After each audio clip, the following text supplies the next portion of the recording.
दोस्तों, आज के लेक्चर की शुरुआत कुछ फन फैक्ट्स को जानकर करते हैं। क्या आप सब जानते हैं 18th सेंचुरी में ज्यादातर फ्रांस के लोगों को लिखना और पढ़ना नहीं आता था, इसीलिए कुछ सिंबल्स का यूज किया जाता था इंपॉर्टेंट आइडियाज को कन्वे करने के लिए। चलिए ऐसे कुछ सिंबल्स के बारे में जानते हैं। सबसे पहला आता है द ब्रोकन चेन। दोस्तों, चेन से हमें स्लेवरी सिस्टम के बारे में पता चलता है और द ब्रोकन चेन हमें फ्रीडम का एहसास दिलाता है। फिर आता है the I with in a triangle. दोस्तों, इससे हमें नॉलेज के बारे में पता चलता है। तीसरा आता है द बंडल ऑफ रॉड्स। अगर आप सब कोशिश करेंगे ना तो एक रॉड को तो आप बहुत आसानी से तोड़ सकते हैं, लेकिन अगर आप सबके पास ग्रुप ऑफ रॉड्स हो तो आप इतनी आसानी से नहीं तोड़ पाएंगे। इसीलिए द बंडल ऑफ रॉड्स हमें यूनिटी के बारे में बताता है। आज के लेक्चर में दोस्तों हम लोग the outbreak of French revolution के बारे में पढ़ेंगे, जिसमें हम कॉन्स्टिट्यूशनल मोनार्की को भी डिस्कस करेंगे। इस टॉपिक को बहुत ही अच्छे से समझने के लिए हम लोग 1789 से 1791 तक के पीरियड को डिस्कस करेंगे।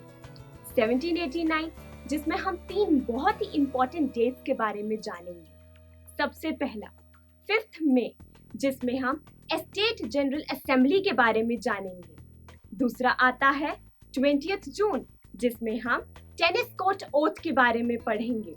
और तीसरा आता है 14 जुलाई, जैसे कि आप सब जानते हैं बास्टिल अटैक के बारे में जानेंगे। फिर हम बात करेंगे 1791 के बारे में, जिसमें हम कॉन्स्टिट्यूशनल मोनार्की के बारे में जानेंगे।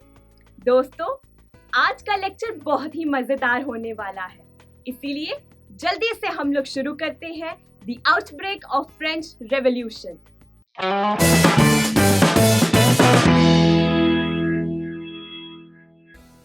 लास्ट लेक्चर की मदद से हम लोग जान चुके हैं कि कैसे किंग लुइस 16 ने डिसाइड किया था कि अब फ्रांस के लोगों से टैक्स लेकर फाइनेंशियल क्राइसिस की सिचुएशन को सॉल्व किया जाएगा। लेकिन क्या आप लोग जानते हैं कि इस डिसीजन को इम्प्लीमेंट करने के लिए लुइस 16 को भी परमिशन की जरूरत थी। फ्रांस में उस समय एक पॉलिटिकल बॉडी एस्टैब्लिश थी जिसका नाम था द एस्टेट जनरल।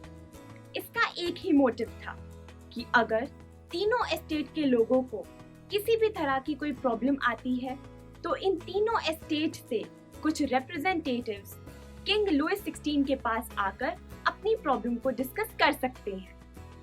ऐसी एक मीटिंग 1614 में रखी गई थी और अब वो टाइम आ चुका था कि एक और मीटिंग को बुलाया जाए और टैक्स कलेक्शन के डिसीजन को लेकर डिस्कशन किया जाए। इसीलिए दोस्तों 5 मई 1789 को द एस्टेट जनरल असेंबली बुलाई गई वर्सेल्स में। इस असेंबली में 300 रिप्रेजेंटेटिव्स आ रहे थे फर्स्ट एस्टेट और सेकंड एस्टेट से, और थर्ड एस्टेट से 600 रिप्रेजेंटेटिव्स आ रहे थे। इस असेंबली में फीमेल्स और पीजेंट्स का आना अलाउड ही नहीं था। इनफैक्ट फर्स्ट एस्टेट और सेकंड एस्टेट के लोग आपस में फेस कर बैठ सकते थे, लेकिन थर्ड एस्टेट के लोगों को असेंबली हॉल के पीछे खड़ा होना पड़ता था। इस असेंबली में एक ट्रेडिशन भी फॉलो होता था जिसका नाम था 1 एस्टेट 1 वोट। इस बार थर्ड एस्टेट के लोगों ने इस ट्रेडिशन के खिलाफ अपनी आवाज उठाई और उन्होंने अपना राइट मांगा कि अब इस ट्रेडिशन को बंद किया जाए और 1 मेंबर 1 वोट का ट्रेडिशन एस्टैब्लिश किया जाए। किंग लुइस 16 ने इस डिसीजन को मानने से बिल्कुल मना कर दिया और गुस्से में आकर थर्ड एस्टेट के लोगों ने असेंबली हॉल छोड़ दिया और वो वहां से उठकर चले गए। तो दोस्तों, अब थर्ड एस्टेट के लोगों को बहुत गुस्सा आने लगा था। वो कुछ प्लान भी कर रहे थे। आगे जानते हैं कि आखिर उन्होंने अब क्या किया। 20th जून 1789 सारे थर्ड एस्टेट के लोग एक इंडोर टेनिस कोर्ट में इकट्ठा हुए। सभी ने मिलकर खुद को एक नेशनल असेंबली डिक्लेयर कर दिया था। ये डिसाइड हो चुका था कि एक नया कॉन्स्टिट्यूशन बनाया जाएगा और किंग लुइस 16 की पावर्स को कम किया जाएगा।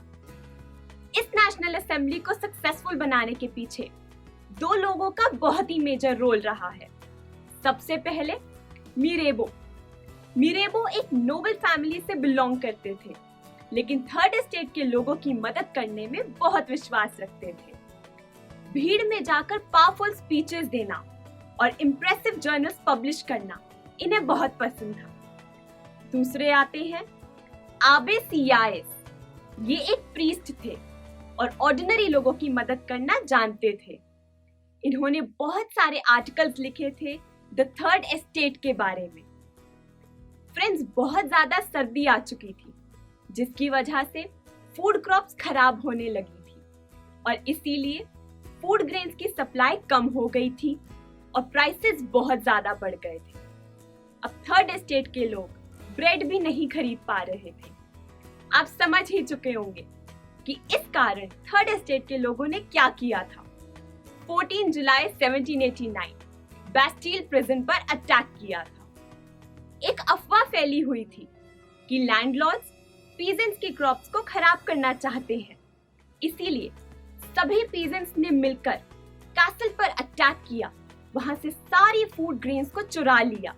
इनफैक्ट उन डॉक्यूमेंट्स को भी जला दिया गया जिनमें पीजेंट्स के पुराने ड्यूज लिखे थे।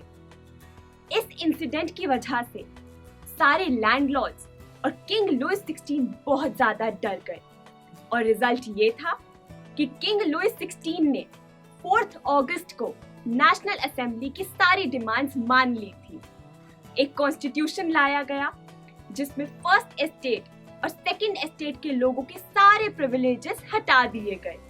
इनफैक्ट टैक्स सिस्टम और फ्यूडल सिस्टम को भी खत्म कर दिया गया।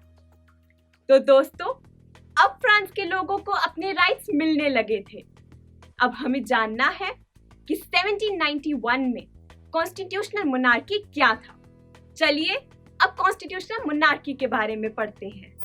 1791 में नेशनल असेंबली ने एक नया कॉन्स्टिट्यूशन बनाया। इस कॉन्स्टिट्यूशन का एक ही ऑब्जेक्टिव था, किंग लुइस 16 की पावर्स को कम करना और इन पावर्स को डिफरेंट इंस्टीट्यूशंस में इक्वली डिवाइड करना, जैसे कि लेजिस्लेचर, एग्जीक्यूटिव और जुडिशरी। इसीलिए दोस्तों हम लोग कह सकते हैं कि 1791 में फ्रांस मोनार्की से कॉन्स्टिट्यूशनल मोनार्की बन गया था। बात आती है कि आखिर ये नेशनल असेंबली इलेक्ट कैसे होती थी। फ्रांस के लोग उस समय दो कैटेगरीज में डिवाइडेड थे, एक्टिव सिटीजन्स और पैसिव सिटीजन्स। एक्टिव सिटीजन्स में वो मैन आते हैं जो मिनिमम 25 इयर्स एज के थे और जो टैक्स भी पे करते थे। टैक्स पे करने का भी एक क्राइटेरिया होता था, सिर्फ वो मैन जो tax equal to 3 days wage rate के हिसाब से देते थे। एक्टिव सिटीजन्स के पास वोटिंग राइट्स भी होते थे। लेकिन दोस्तों, पैसिव सिटीजन्स में वो लोग आते हैं जिनके पास वोटिंग राइट्स नहीं होते थे। एक्टिव सिटीजन्स की रिस्पॉन्सिबिलिटी थी इलेक्टर्स को वोट देना। इलेक्टर्स में वो लोग आते हैं जो फ्रांस में मैक्सिमम अमाउंट ऑफ टैक्स पे करते थे। इलेक्टर्स का काम होता था नेशनल असेंबली को इलेक्ट करना। अब बात करते हैं एग्जीक्यूटिव की, जिसमें हमारे मिनिस्टर्स आते हैं। मिनिस्टर्स को अपॉइंट करना नेशनल असेंबली की ड्यूटी थी। बात आती है जुडिशरी की, जिसमें हमारे जजेस आते हैं। जजेस को इलेक्ट करना एक्टिव सिटीजन्स की रिस्पॉन्सिबिलिटी थी। दोस्तों, अब नेशनल असेंबली को पार्लियामेंट ऑफ फ्रांस भी कहने लगे थे। क्या आप सब जानते हैं, इस नेशनल असेंबली की वजह से अब फ्रांस में मेंस को बेसिक ह्यूमन राइट्स मिलने लगे थे, जैसे कि right to life, freedom of speech और इक्वालिटी बिफोर लॉ। अब हम सब जान चुके हैं कि कैसे गवर्नमेंट की रिस्पॉन्सिबिलिटी बन चुकी थी फ्रांस के लोगों के बेसिक ह्यूमन राइट्स को प्रोटेक्ट करना। नेक्स्ट लेक्चर में हम लोग डिस्कस करेंगे कि कैसे फ्रांस में मोनार्की सिस्टम बिल्कुल ही खत्म हो गया और कैसे रिपब्लिक ऑफ फ्रांस इस्टेब्लिश हुआ। आज के लिए बस इतना ही। Thank you for watching. Let's meet in the next lecture. I am sure students आपको ये वीडियो बहुत पसंद आया होगा। तो इसी तरह से एक मजेदार तरीके से अपने हर कॉन्सेप्ट को क्लियर करने के लिए डाउनलोड कीजिए PU Stack ऐप, जहां आपके लिए और भी कई सारे ऑप्शंस हैं, जैसे कि आपके लिए सैंपल पेपर्स हैं, back exercise solution, step videos and much more. So what are you waiting for? Download the app now.